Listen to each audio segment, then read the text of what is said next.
Florio. Mr. Flagler Mitchell. He's on his way. Mr. Howland is excused. Mr. Marinetti. President Daniele.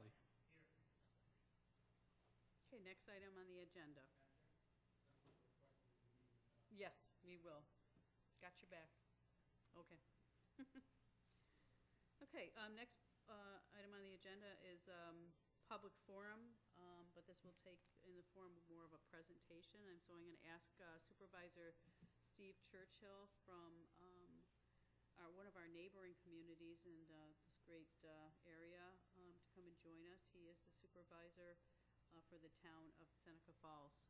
So Steve, you want to come forward?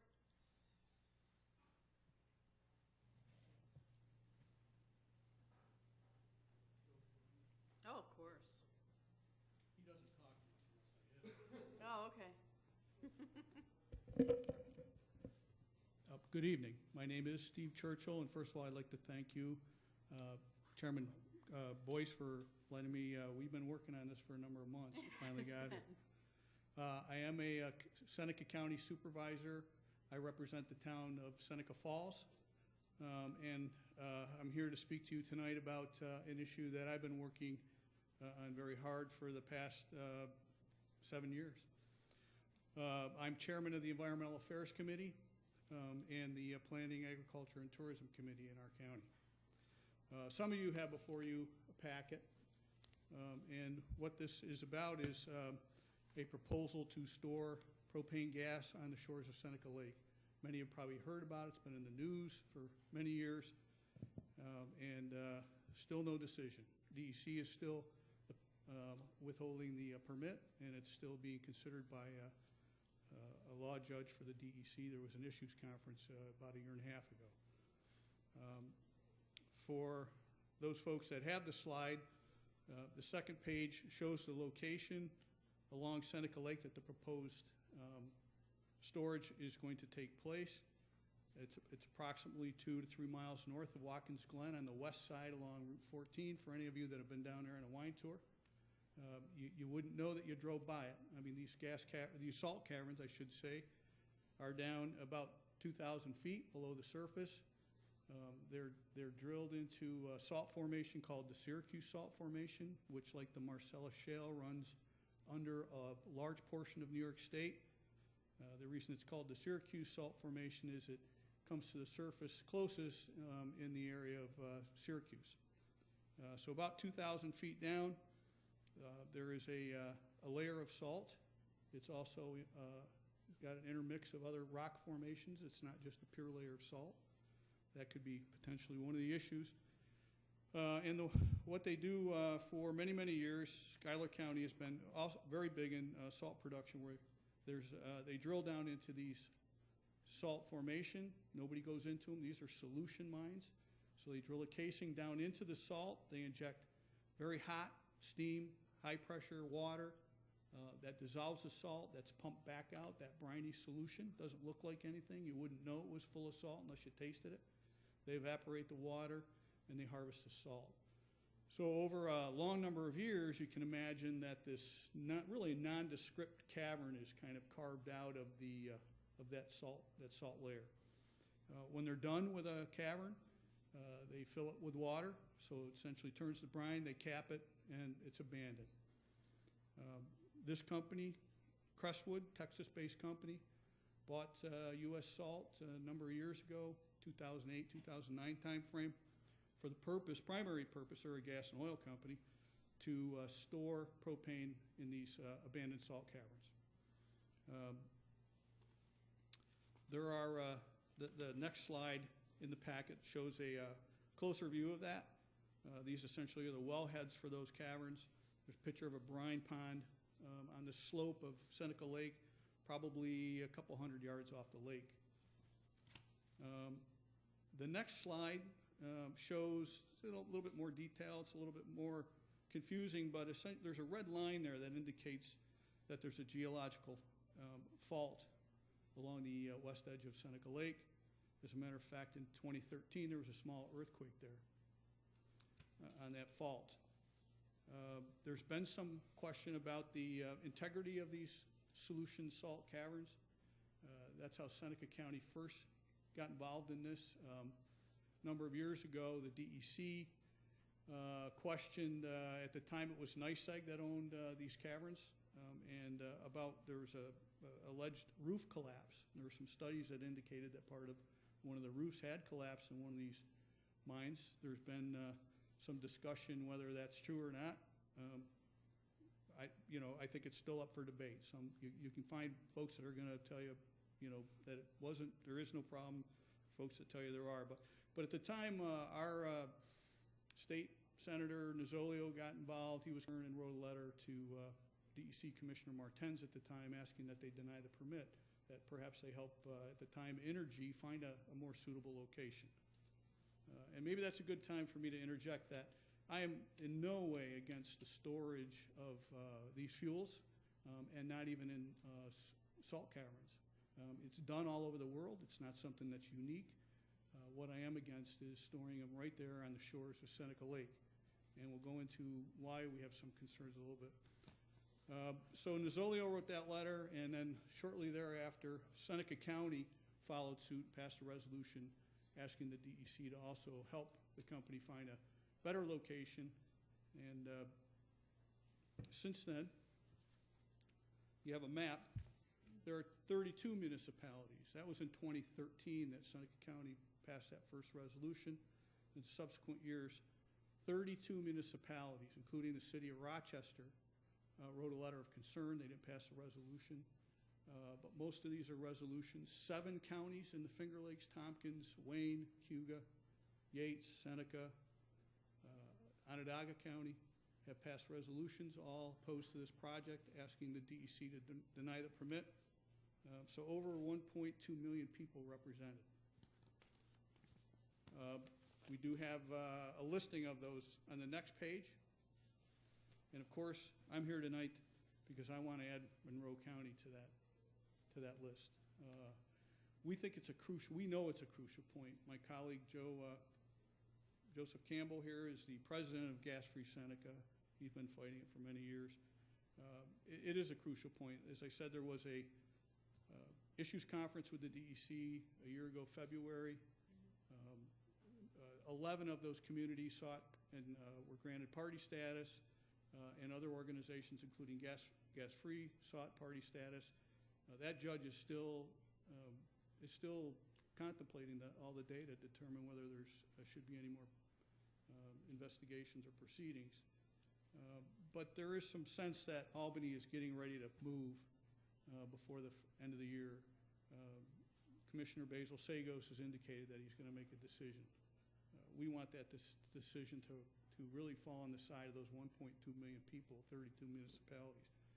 But we think if we can add Monroe County, that could be the straw that breaks the camel's back. We think it might push us over, finally push that ball over the goal line. It would push us up almost to 3 million people represented. Over half of the 14 counties, 8 counties would then be represented. But let's get into what compels us a little bit in the county. I mean, Seneca County is unique in that over 50% of Seneca Lake falls in Seneca County. So we're a little greedy here. But we have asked for many of our other surrounding counties to support us, and they have. But what's the big concern? Well, the big concern for me and us is water primarily. This graph kind of tells it all. I'll go to the bottom first. The bottom shows all 11 of the Finger Lakes. And you folks draw your water out of Hemlock and Canisius, correct? So, I mean, you know how precious water is. Seneca Lake is by far larger than all of the other lakes combined. It holds more water than all of the other 10 Finger Lakes combined because it's so deep. But you can see on this bottom graph, this is a measure of salt, essentially, in the lake. And Seneca Lake stands alone. It is much more salty than any of the other lakes.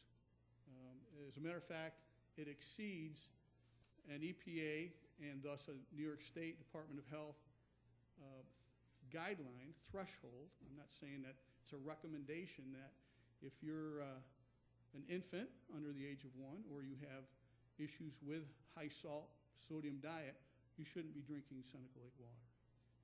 It exceeds that guideline by quite a bit. A lot of people do drink it. 100,000 people drink it. Of course, we've got a new casino coming to the Finger Lakes, and they say there's going to be 10,000 people in there a day, which is kind of mind-boggling. But I imagine those people are going to be drinking a lot of mixed drinks, staying at the hotel, so they're going to be drinking. And all that water comes out of, it's processed through the town of Waterloo, but comes out of Seneca Lake. So it's really many, many more than 100,000 people that drink this, that depend on the purity of that water, and it already exceeds that threshold. The top graph is a history of salt in the lake over time. This is the beginning of the 20th century, late 1900s, up till about the present. And of course, all the lakes have increased in sodium. We dump salt on the roads from other natural reasons. There's been a lot of salt production on Seneca Lake, particularly. So you expect to see an increase. But in 1964, there's a spike, and it shoots right up significantly. So you ask, well, what happened in 64? Well, 64 was the first year that they did store propane in some of these solution salt caverns. And there's two theories, that why the spike. One of them is that when they put the propane in these solution salt caverns, under pressure, it caused brine to leach into the groundwater, which eventually found its way into Seneca Lake. That's one theory. The other theory is that pre-1971, there was no DEC in New York State. Nobody was really watching the hen house.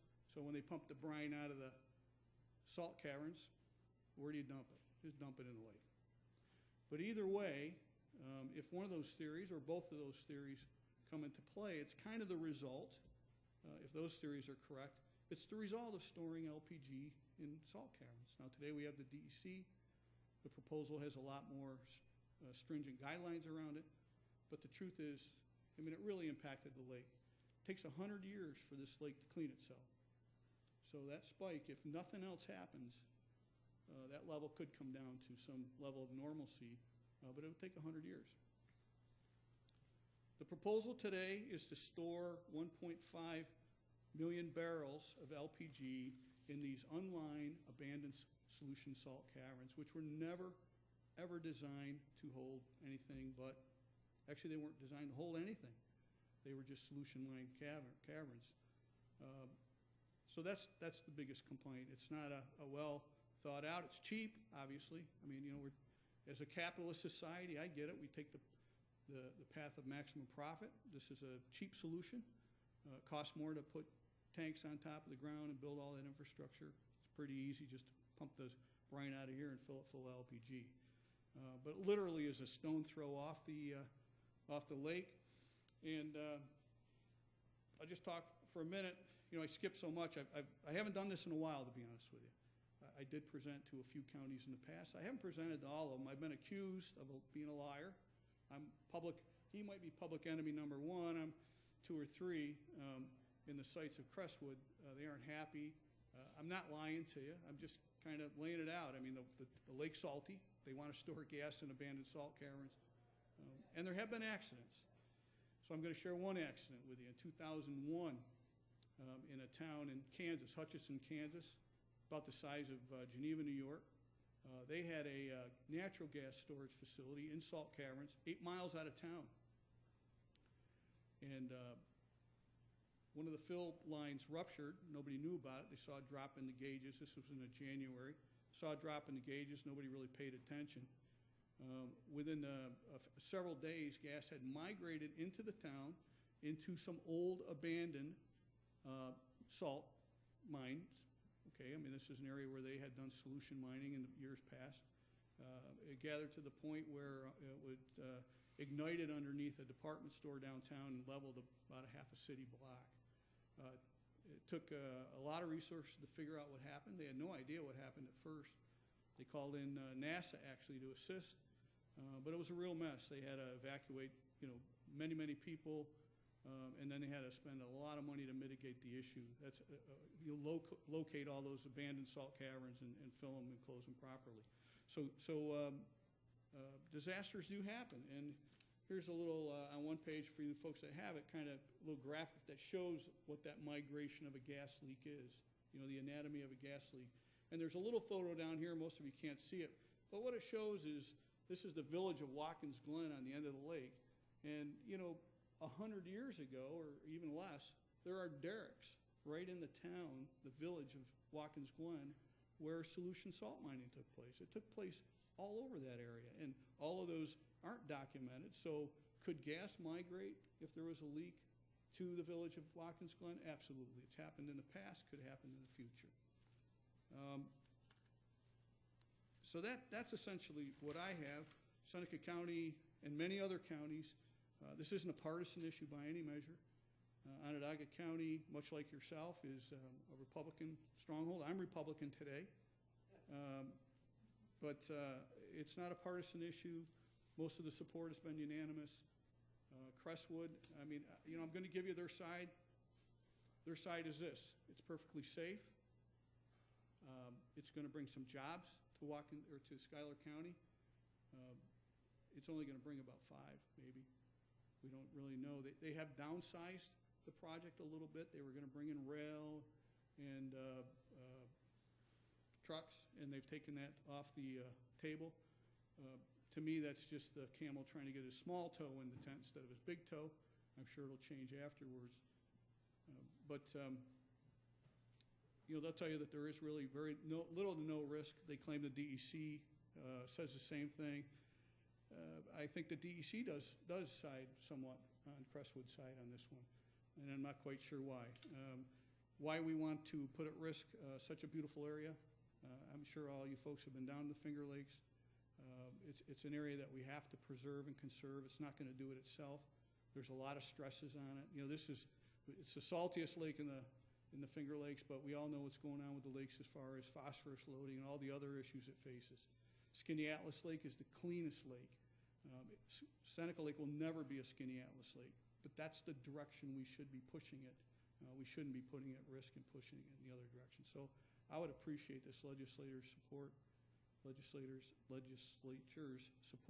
passing a resolution, this committee specifically tonight, if they can, to support us in the effort to get the DEC and Governor Cuomo to say no.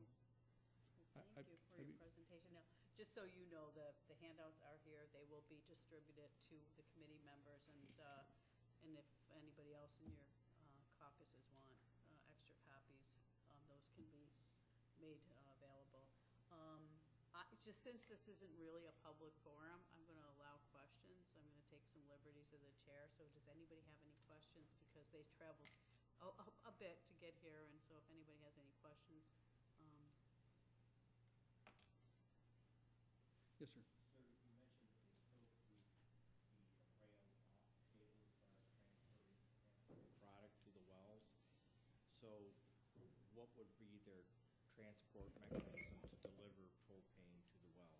I'll let my colleague Joe answer that. We believe that the reason they took the rail off the table is because 2 Schuyler County legislators were party to the issues conference, and that was their major concern. And we also had the Finger Lakes Regional State Parks Commission write to the governor with their concerns, because we have a nice slide in our presentation that shows this 180-foot high, 80-year-old trestle that crosses the north end of the Watkins Glen State Park Gorge, and nearly 2,000 rail cars full of this material is going to be crossing that every year. To answer your question, though, all of the product, the rail cars were primarily for transporting butane. They also took 600,000 barrels of butane storage off the table. So all of the product now is going to be propane, liquefied propane, and it all comes to the facility. It's intended to come to the facility by pipeline. They took the truck loading facility off the table, and so all of the propane is now leaving the facility by pipeline. And the pipeline ends up in Selkirk, New York, which is just south of Albany. And it's a transloading terminal for points north and east. And so none of the propane is even intended for local use. So there's really no upside to this project. Does that answer your question? It's all coming in by pipeline, it's all going out by pipeline. Okay, that answers my question. Yeah. Is this existing pipeline, or is this pipeline that would also have to be? No, there's an existing pipeline that now goes to Selkirk, New York. It stops along the way. I believe there's a facility similar to this in Ohio where they had problems. They had to shut that one down. I don't know if that's back in service yet or not. But yeah, the propane actually comes all the way from Mont Belvieu, Texas, by pipeline.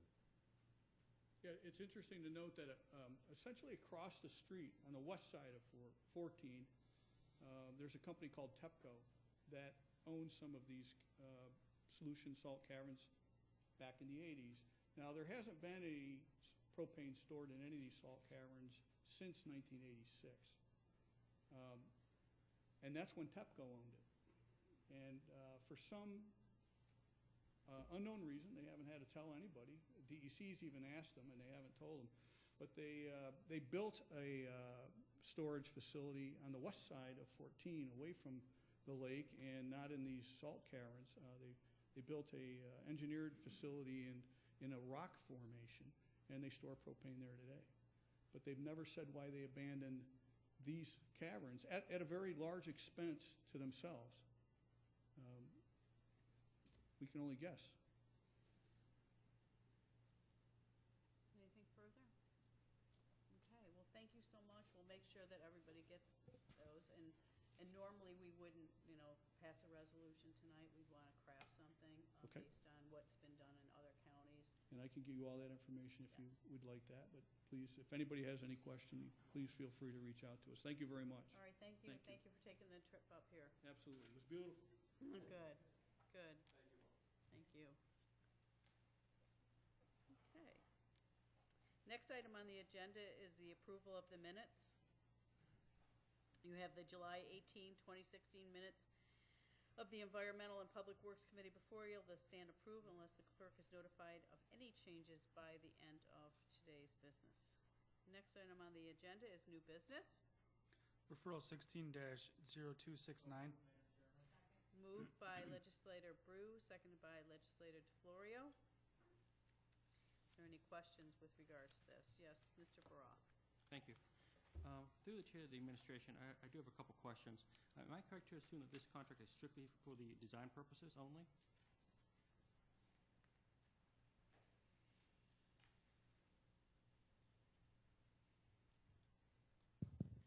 Excuse me, through the chair, this is to conduct the obstruction study. So it is to do the construction study through That the is chair? correct, yes. Okay, I was unclear when I read this. Then through the chair of the administration, do we know what the time period of the actual study will be from completion until completion, when the study will be done? Through the chair, I don't have that information at this time, but I'd be happy to provide it for you. Thank you. Through the chair of the administration, is that because you just don't have it with you, or we don't have a reasonable understanding of when it might be ending? Through the chair, I don't have that with me at this time, If you but I could- can get that tomorrow. Thank you. That would be wonderful. Thank you. And then finally, just so from my understanding is, will this study have any sort of impact, because it's data, collecting data about properties and such, will it have any impact on the property owners living near the airport? I'm sorry, through the chair, can you state that question again? I kind of misunderstood the last part of that. Will the results of this study, so the data achieved by this study, affect the property owners in any way? For example, if you rezone into a flood zone, that would affect your property value, for example. Through the chair, I don't believe that it will impact any property owners. The only condition that might impact a property owner is if there is a tree or some type of structure that may impede the departure and arrival corridor of that particular runway, and that's what this study will identify. Thank you. And so that leads my final question. Thank you. Through the chair, so when we discuss perhaps affirming the need to pursue agreements with property owners, what you're really referencing is perhaps the mitigation of a very tall tree, for example. Through the chair, that is correct. Thank you. And then my final question would be, if that were the case, and there's a very tall tree, I would assume that the cost will be borne by the airport authority for removing said tree or trimming it, or whatever the case may be. Through the chair? Through the chair, that is correct. Thank you. Thank you, Mr. Baroff. Any further questions from the committee? Yes, Mr. Brew. Require the obstruction surveys. This is a new policy through the chair. This is a new policy through the FAA. The airport director and I met with the airport district office in New York City this last February of 2016, and they have directed all commercial service airports to conduct this type of a study. And so it is something that is new for all commercial service, or what they call Part 139 airports. And we are taking part of this just like Syracuse, Albany, Ithaca, Buffalo. So through the chair, then, they did not indicate that there was a 3 or 5 year period that the study would be effective before they would have to conduct another one. Through the chair, that is correct. There's no timeline that has been given to us through the FAA at this point in time. That does not mean that at any future point in time, they will direct us to do something different. Thank you, that's all I have. Thank you for asking that question, Mr. Brew. Any further questions? Seeing none, all in favor? Any opposed? Next item on the agenda. Referral 16-0270, authorized. Moved by Mrs. DeFlorio, seconded by Mr. Marianetti. Questions on the floor? Yes, Mr. Barak. Thank you. Through the chair of the administration, am I correct to assume the local authority in this case would be the airport authority and not the county? Through the chair, that is correct. Thank you. And then through the chair of the administration, when will the contract work commence pending passage of this referral? Through the chair, it will commence roughly in January of 2017. Thank you. And then through the chair of the administration, it would end approximately? Through the chair, I don't have the conclusion of this study at this point in time, but I can provide that information before the legislature meeting. That'd be appreciated. Thank you very much. Okay. Any other further questions? Seeing none, all in favor? Opposed? Item passes. Referral 16-0270. Just 1 second before our airport representative leaves, I'd just like to recognize the fact that, take a moment to recognize the progress that has been made regarding the airport renovation plan. And for those of you who do know, or those that don't know, we just got $40 million from the state to help renovate the airport. So congratulations to the aviation director, Mike Giordano, and our county executive, Cheryl D'Onofo, on their hard work. And we look forward to the exciting changes. So keep on coming over and saying hi. Through the chair, we will be here quite often. All right, thank you. We appreciate that. And we greatly appreciate this legislature's support over the years and in the future. Thank you. Yes. All right, thank you, Andy. All right, at this time, we'll go to the next item on the agenda. Thank you. Referral 16-0271, authorized. Moved by Mr. Marianetti, second by our illustrious president, Mr. Anthony Daniele. Thank you for joining us this evening. All right, and any questions with regards to this item on the agenda? Mr. Barak. Thank you. Through the chair of the administration, I noticed when I was reading through this referral that it was noted the existing spaces were a number of things, including physically separated, and I was unclear on what was physically separated that needed to be remediated.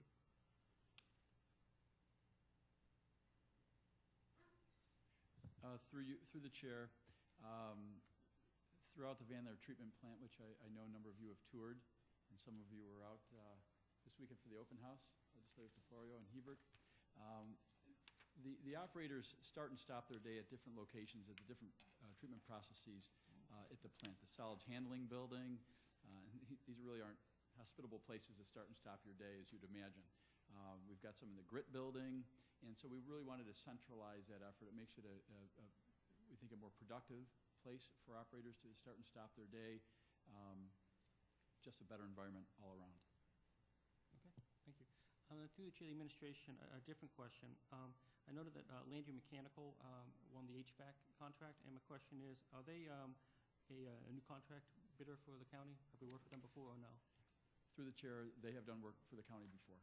Thank you. And through the chair of the administration, are they on our MWBE list?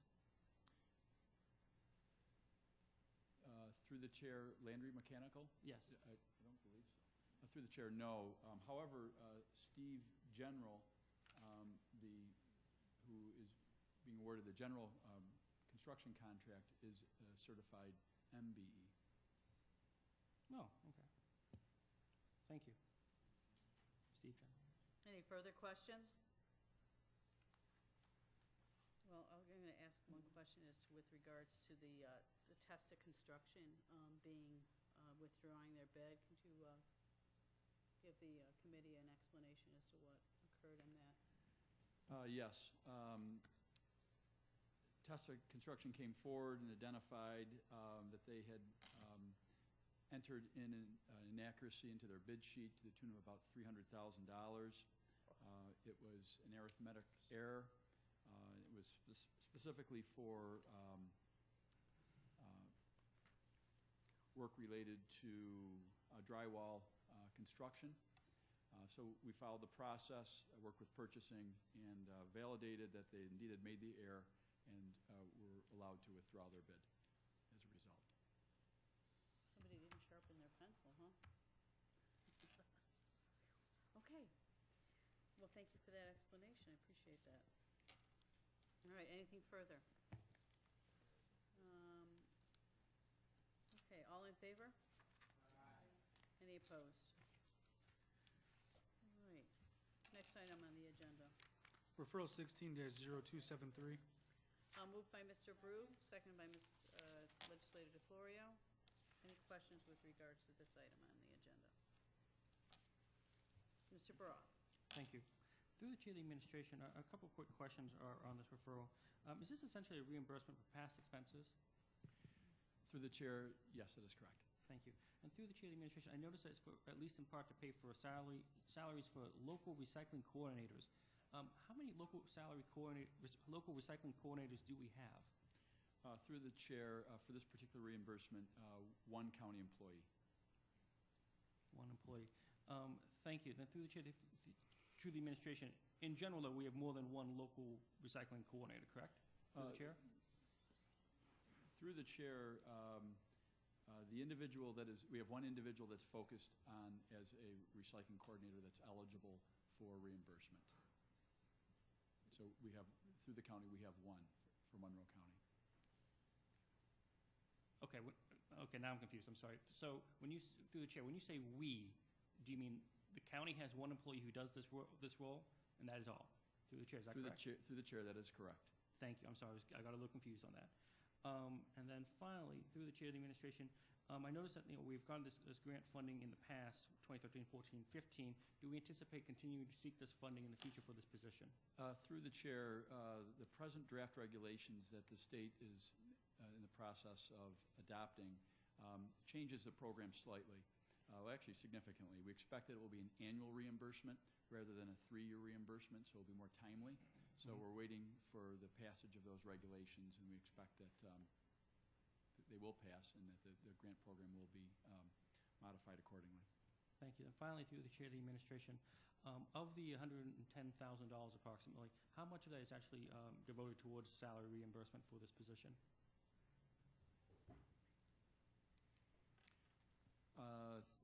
Through the chair, approximately $95,000. Wow. Thank you. And then finally, I wasn't expecting that answer.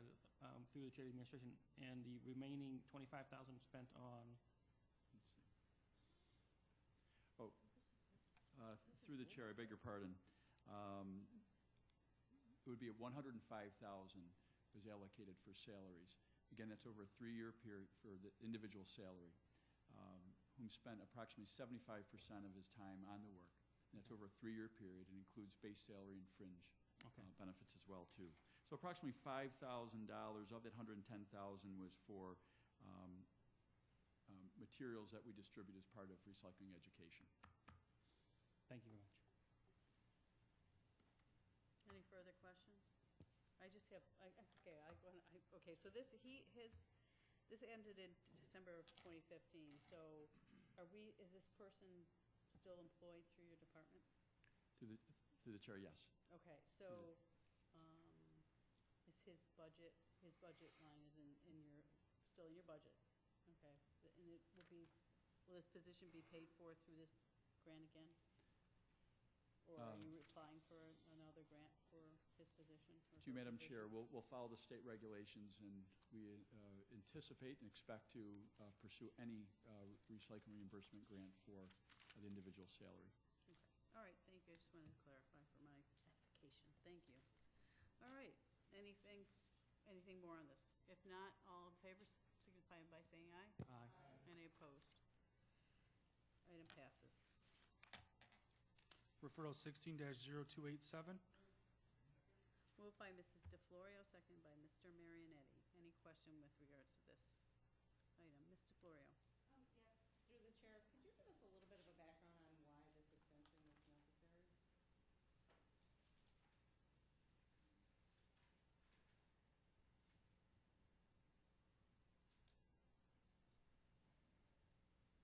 Through the chair, this is part of the project associated with the Sheriff's Marine Headquarters, and the facility presently located and where it will be constructed is over an existing water authority main.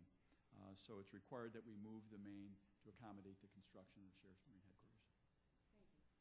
Thank you. Any further questions? Yes, Mr. Burrell? Assessments be completed.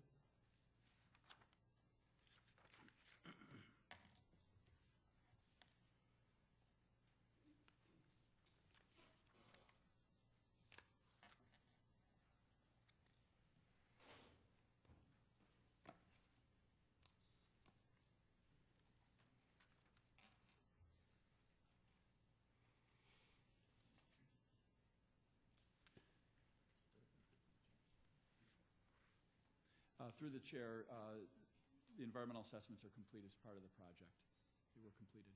They were completed too. Yes, that's correct. Thank you. Okay. Any other further questions? Seeing none, all in favor? Any opposed? Okay. Other matters on the agenda? Yes, Mr. Burrell? Inquire as to how the committee wanted to approach responding to the presentation we had today. I think that, like any other thing that we do in this legislative body, I would assume that,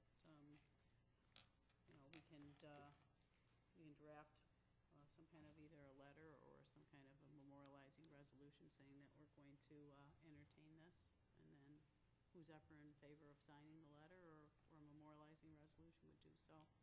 I think, you have to just kind of, I want to look through the materials. I have had conversations with the gentleman prior to this. He was anxious to come and see us, and I just want to kind of look through what he's presented and then see what we can come up with. Okay. So.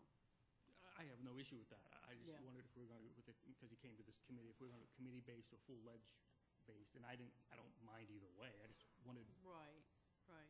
Yeah. Something further we can further discuss. So that would be fine. So you're going to take the lead on that then? Yes. Okay. Yes. Yeah. Okay. Certainly, I thought we should respond somehow is all. Yeah, no, and I appreciate that. Yeah. Thank you. So, since there's no other matters before this committee, the September 26th meeting of the Environmental Works Committee will stand adjourned, and our next meeting will be held on Monday, October 24th at 5:45 p.m.